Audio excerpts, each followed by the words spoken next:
Assalamualaikum warahmatullahi wabarakatuh. Shalom. Perkenalkan, saya Franika Putri Barek Onmaul. Saya Leili Wani. Kami dari kelas D4B tingkat 2. Di sini kami akan menjelaskan dan juga mempraktekkan mengenai pemeriksaan spesifik pada regio elbow dan pemeriksaan spesifik pada regio wrist. Selamat menyaksikan. Pertama kita akan masuk pada pemeriksaan spesifik pada elbow. Nah, untuk masuk ke dalam pemeriksaan ini terlebih dahulu kita akan melakukan gerakan aktif yang ada pada elbow. Nah, saya bersama dengan rekan saya akan melakukan gerakan tersebut. Yang pertama itu ada gerakan fleksi. Gerakan fleksi itu seperti ini. Ada gerakan fleksi elbow.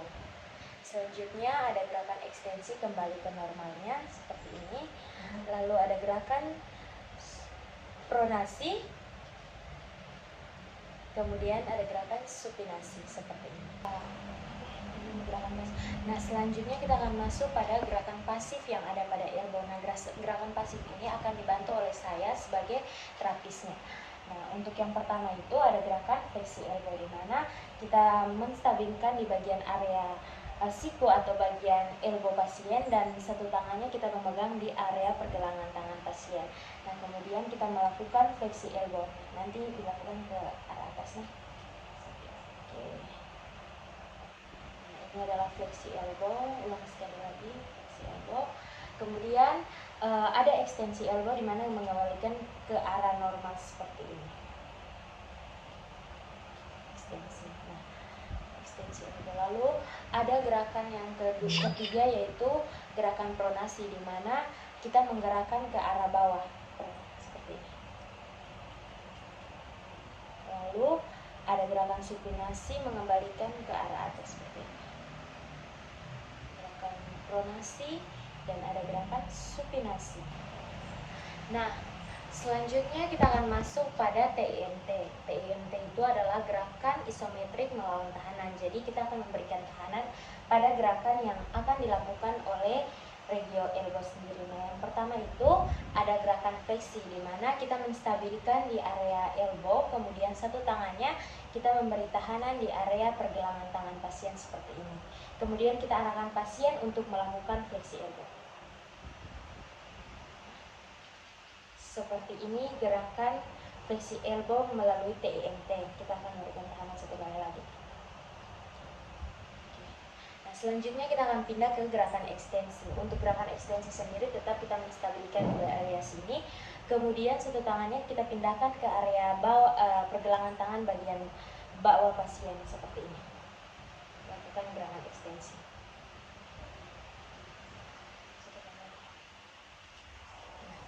Ini adalah gerakan ekstensi. Selanjutnya kita masuk ke gerakan pronasi, di mana gerakan pronasi ini kita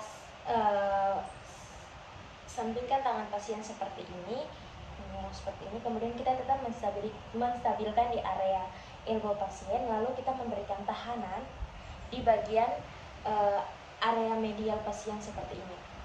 Nah, selanjutnya kita meminta pasien untuk melakukan gerakan pronasi, gerakan kita memberikan tahanan di sini, maka pasien tidak dapat melakukan gerakan pronasi dan mengalami keterbatasan.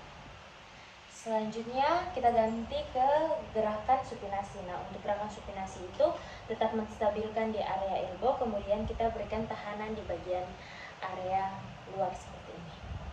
Nah, selanjutnya gerakan supinasi.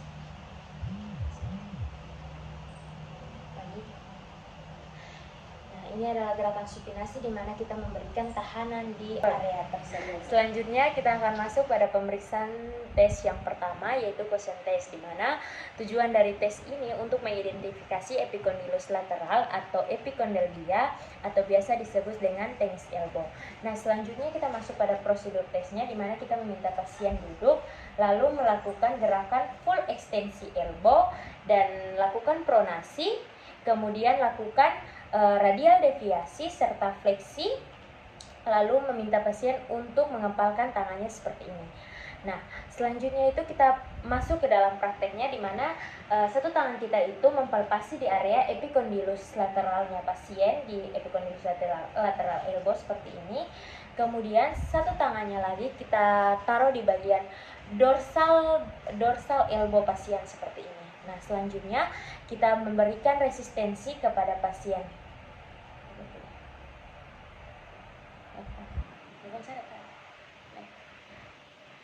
Nah, seperti ini.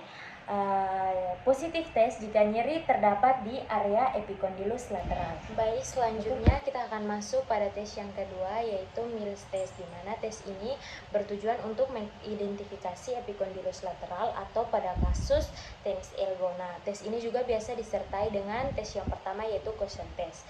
Selanjutnya untuk prosedur tesnya, kita meminta pasien untuk duduk tegak, kemudian lakukan full ekstensi elbow, lalu lakukan pronasi elbow. Nah, setelah itu kita masuk pada prakteknya, di mana kita letakkan satu tangan kita pada area epicondylus lateral elbow untuk mempalpasinya, dan satu tangannya lagi di bagian dorsum elbow pasien seperti ini. Nah, selanjutnya itu kita masuk ke prakteknya, di mana kita melakukan gerakan pasif freeze untuk melakukan gerakan radial deviasi.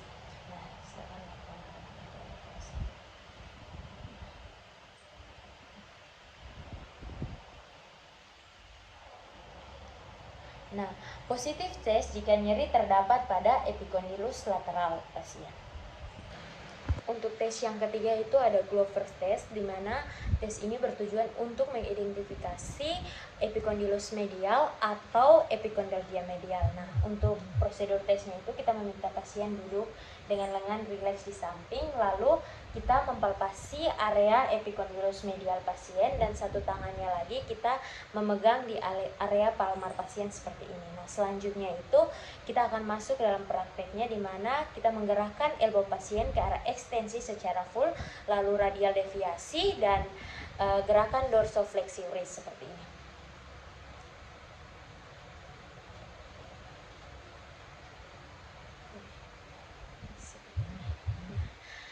Positif test jika nyeri itu terdapat di bagian epicondylus medial. Nah, selanjutnya kita akan masuk pada elbow varus thread test, di mana tes ini untuk mengidentifikasi integritas ligamen kolateral-lateral pada elbow. Nah, untuk prosedur tesnya, pasien kita minta untuk duduk dengan tangan rileks di samping badan, kemudian kita mempalpasi di bagian epicondylus medial di proksimalnya, kemudian yang satunya lagi kita menstabilkan di area kaudal dari epicondylus lateral elbow. Nah, selanjutnya itu kita akan mempraktekannya, di mana kita memposisikan lengan bawah pasien fleksi elbow sekitar 9 derajat. Fleksi elbow sekitar 9 derajat. Lalu kita lakukan supinasi secara full. Lalu kita mengaplikasikan varus frost pada elbow pasien dengan mendorong joint line elbow ke arah medial menggunakan sisi lateral pada pasien.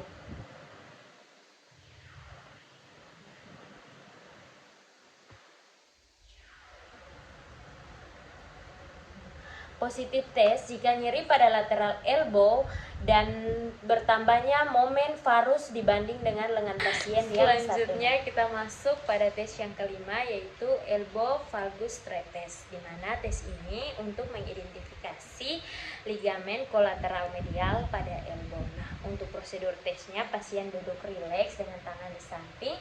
Kemudian kita menstabilkan atau memfiksasi bagian kaudal dari epicondylus medial pasien seperti ini. Lalu satu tangannya lagi kita memegang di bagian proksimal dari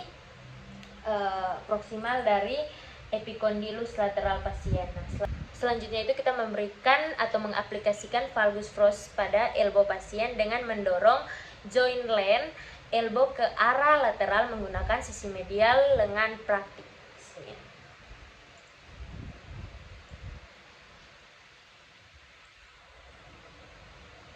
Nah, positif test jika nyeri terdapat pada medial elbow dan bertambahnya momen varus dibandingkan lengan pasien yang satunya. Selanjutnya kita akan masuk pada Tinel's elbow test, di mana tes ini bertujuan untuk mengidentifikasi kompresi neuropati nervus ulnaris elbow atau capital tunnel syndrome. Nah, Untuk posisi pasien itu yang pertama duduk rileks dengan lengan di samping badan, kemudian kita letakkan satu tangan kita untuk menyangga elbow pasien, lalu kita memberikan gerakan pasif sedikit ke arah aduksi, lalu kita memungkinkan mempalpasi bagian medial elbow supaya mendapatkan celah di bagian posterior epicondylus medial pasien. Nah, ketika kita mendapatkan celah tersebut, kita mengetuknya beberapa kali menggunakan palu refleks atau menggunakan tangan.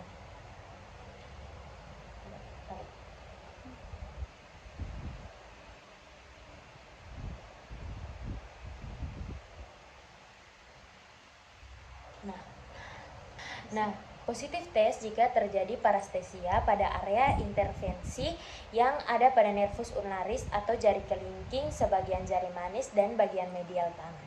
Nah, selanjutnya kita akan masuk pada tes yang terakhir, yaitu ulnar nerve flexion test. Nah, di mana tes ini bertujuan untuk mengidentifikasi kompresi neuropati nervus ulnaris di elbow sendiri. Nah, untuk prosedur tesnya, pasien duduk dengan posisi tangan rileks di samping badan. Kemudian kita letakkan satu tangan untuk menyangga elbow, dan satu tangannya lagi untuk menyangga wrist pasien. Selanjutnya prakteknya itu secara pasif kita menggerakkan lengan pasien ke arah full fleksi elbow, lengan bawah supinasi, lalu wrist dalam posisi netral. Nah, selanjutnya kita tunggu sekitar 1 menit untuk menahan posisi tersebut.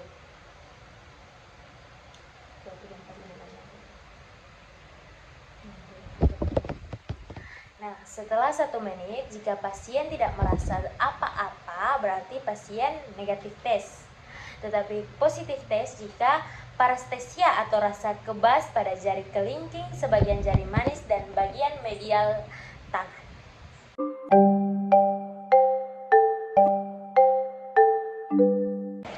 Baik, selanjutnya kami akan melakukan pemeriksaan spesifik pada radial wrist. Nah, adapun yang pertama itu kami akan melakukan gerakan aktif pada radial wrist, yaitu yang pertama ada palmar fleksi, dorsal fleksi, kemudian ada radial deviasi dan juga ulnar deviasi. Baik, yang selanjutnya kita akan melakukan gerakan pasif pada radial wrist. Nah, di mana gerakan pasif itu tidak digerakkan secara langsung oleh pasien, namun dibantu oleh pemeriksa. Baik, yang pertama ini ada gerakan palmar fleksi, lalu ada dorsal fleksi, lalu yang selanjutnya itu ada ulnar deviasi, lalu ada radial deviasi. Baik, sebelum masuk ke dalam pemeriksaan, pertama-tama kita akan melakukan gerakan isometrik melawan tahanan pada radial wrist. Nah, baik, pertama yaitu palmar fleksi. Lalu kemudian ada dorsal fleksi.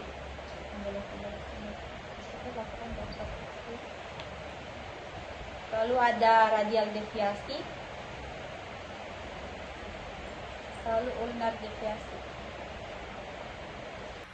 Baik, selanjutnya kita akan masuk ke dalam tes spesifik pada radial wrist and hand. Adapun tes yang pertama itu ada ulnar collateral ligament stress test, di mana tes ini itu untuk meletakkan stres pada ligamen kolateral ulnar dan kapsul medial wrist untuk mendeteksi nyeri atau laksitir. Nah, adapun tata caranya itu yang pertama pasien duduk dengan lengan bawah supinasi dan tangan rileks, lalu praktikan meletakkan satu tangan untuk memfiksasi lengan bawah pasien pada sisi ini ya, radial, lalu pada sisi radial, lalu tangan satunya menggenggam tangan pasien pada sisi ulnar. Lalu selanjutnya secara pasif pemeriksa akan menggerakkan wrist pasien ke arah radial deviasi. radial deviasi, di mana caranya itu seperti ini kan, radial deviasi seperti ini.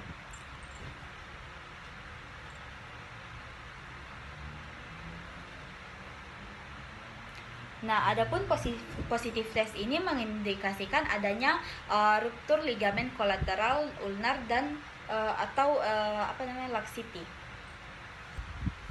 Baik, tes yang selanjutnya ini ada tes radial kolateral ligamen stress test, di mana seperti tes sebelumnya tata caranya sama, tapi pada tes kali ini kita akan mengetes pada sisi radial. Nah, di mana tesnya ini memiliki tata cara seperti sebelumnya, di mana pasien melakukan gerakan supinasi lengan bawah, lalu pemeriksa akan meletakkan satu tangan untuk memfiksasi lengan bawah pasien pada sisi ulnar, dan tangan satunya ini akan menggenggam lengan pasien pada sisi radial. Nah, praktikan selanjutnya secara pasif menggerakkan wrist pasien ke arah ulnar deviasi.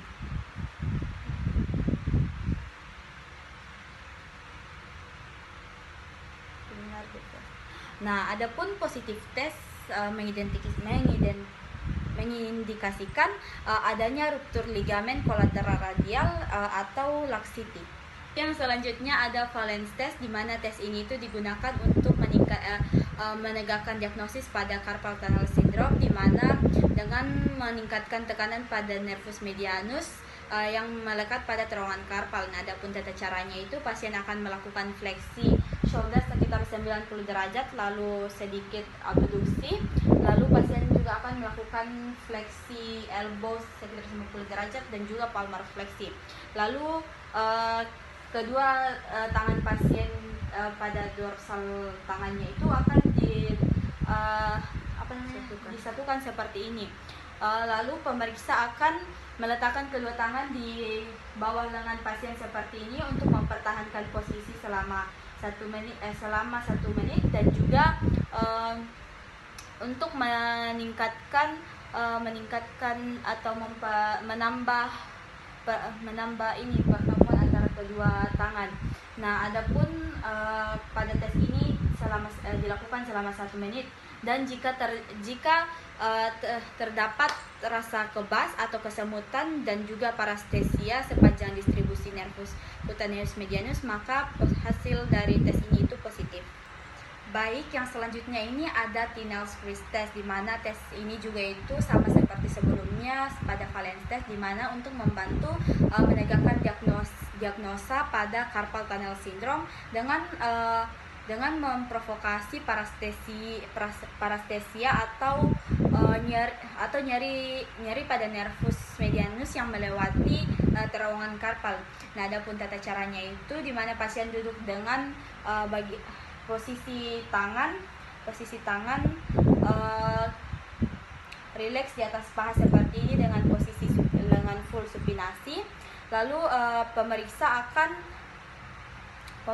akan meletakkan satu tangan untuk menyanggah lengan bawah pasien tepat di atas wrist. Lalu selanjutnya pemeriksa akan mengidentifikasi titik tengah karpal. Di sini titik tengah karpal.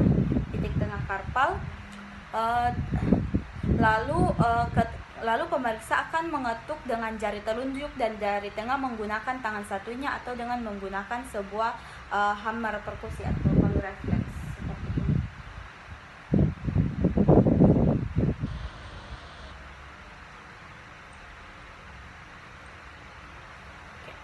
Nah, adapun pada tes ini itu akan terdapat rasa kebas, kesemutan dan juga atau parestesia timbul sepanjang distribusi nervus cutaneus medianus. Nah, itu akan terasa pada palmar thumb, terus pada jari telunjuk dan jari tengah serta bagian tengah lateral jari manis. Baik, yang selanjutnya ada 3-digit Allen test, di mana tes ini itu digunakan untuk memeriksa aliran darah arteri pada tangan. Nah, adapun tata caranya itu pasien akan melakukan supinasi, di mana lengannya akan melakukan supinasi, lalu pemeriksa akan meletakkan satu tangan menggunakan 3 jari, di mana ibu jari ini akan mempalpasi arteri radialis, lalu jari telunjuk dan juga jari tengah akan mempalpasi arteri ulnaris. Lalu kemudian selanjutnya pasien ini pemeriksa akan mengarahkan pasien untuk menutup dan membuka tangan selama sekitar 10 kali, di mana akhir pengulangannya itu dengan tangan terbuka.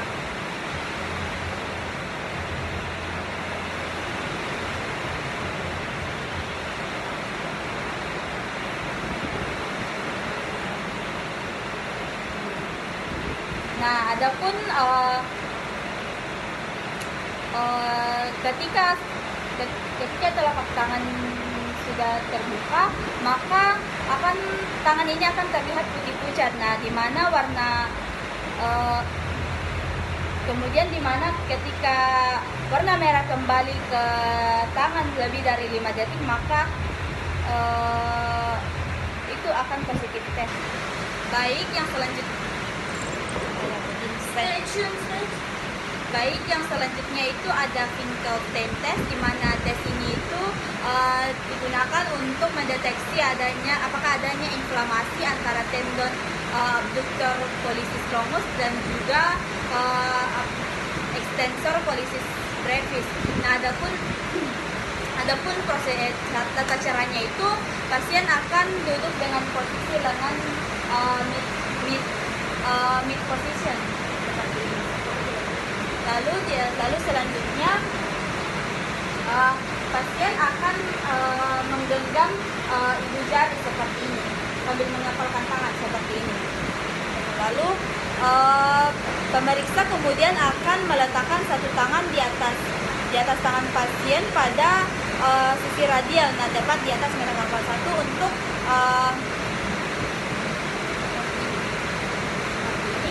lalu tangan yang satunya akan menyangga lengan bawah, dengan satunya menyangga seperti posisi ulnar. Kemudian pemeriksa kemudian akan mengarahkan pasien untuk melakukan ulnar deviasi.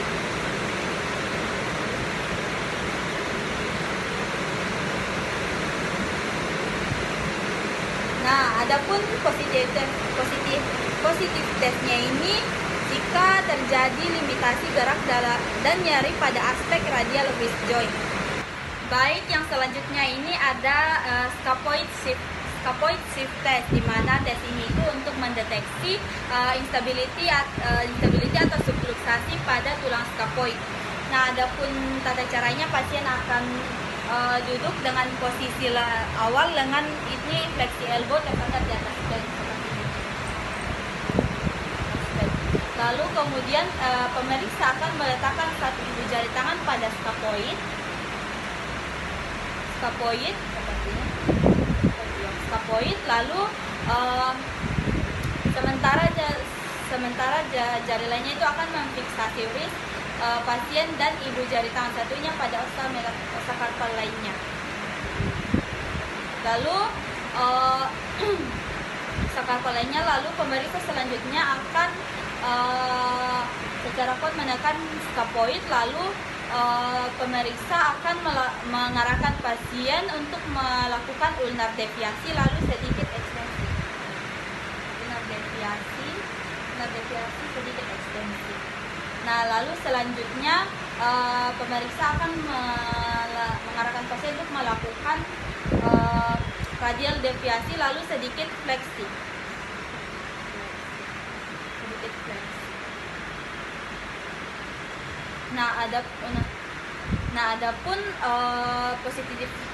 Adapun jika positif test akan terdapat nyeri dengan atau tanpa apprehension pada scapuloid. Baik, yang selanjutnya ada pinch grip test, di mana tes ini itu digunakan untuk mengidentifikasi kompresi pada cabang anterior nervus ulnaris interosseus. Nah, adapun tata caranya itu pasien diarahkan duduk dengan posisi lengan fleksi elbow, lalu lengan bawahnya ini posisi vertikal dan juga sedikit pronasi. Nah, adapun pemeriksa akan meminta pasien untuk mempertemukan ujung thumb dan juga ujung jari telunjuk secara bersamaan dalam posisi pinch grip atau menjepitkan kedua ujung jari.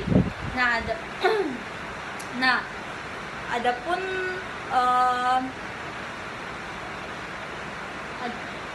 silakan ya.